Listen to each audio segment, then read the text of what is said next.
আজকে কোন রেসিপি আপনাদের সঙ্গে শেয়ার করব দেখে নেওয়া যাক।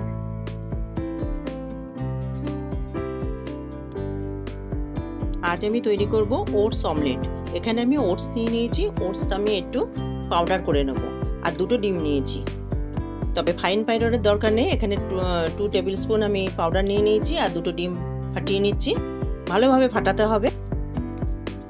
ফাটানো হয়ে গেছে। এবার আমি টমেটো কুচো করে রেখে দিয়েছি, ধনেপাতা কুচো করে রেখেছি, লঙ্কা কুচো করা আছে আর পেঁয়াজ কুচো করা আছে। এখানে ক্যারেট ক্যাপসিকাম কুচো দেওয়া যায়। ভালোভাবে আবার মিশিয়ে নিচ্ছি। এখানে লবণ দিলাম আর আমি দিচ্ছি গোলমরিচের পাউডার।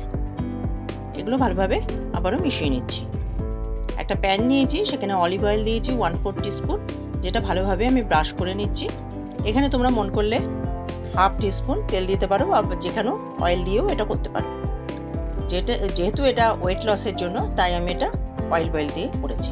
এবার যে ব্যাটারটা তৈরি করেছিলাম, সেই ব্যাটারটা এর মধ্যে ঢেলে দিলাম। ঢেলে দেওয়ার পর আমি একটা স্পুন দিয়ে স্প্রেড করে দিচ্ছি সমান করে।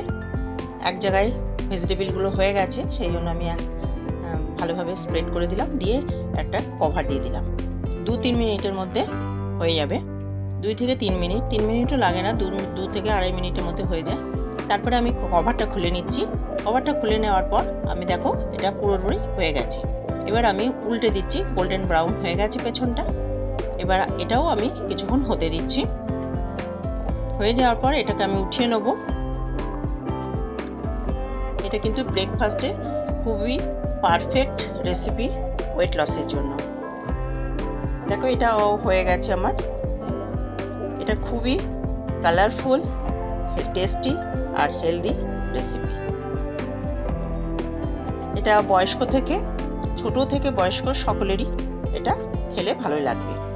একটু ছিঁড়ে আমি দেখিয়ে দিচ্ছি, ভেঙে দেখিয়ে দিচ্ছি। দেখো কতটা নরম হয়েছে, কতটা জালিদার হয়েছে। এই রেসিপিটা যদি তোমাদের ভালো লেগে থাকে তাহলে অবশ্যই লাইক করো, শেয়ার করো, আর আমার চ্যানেলকে সাবস্ক্রাইব করতে একদমই ভুলো না। আজকে এই অবধি, অন্য কোনো রেসিপি নিয়ে অন্যদিন হাজির হয়ে যাব। ধন্যবাদ।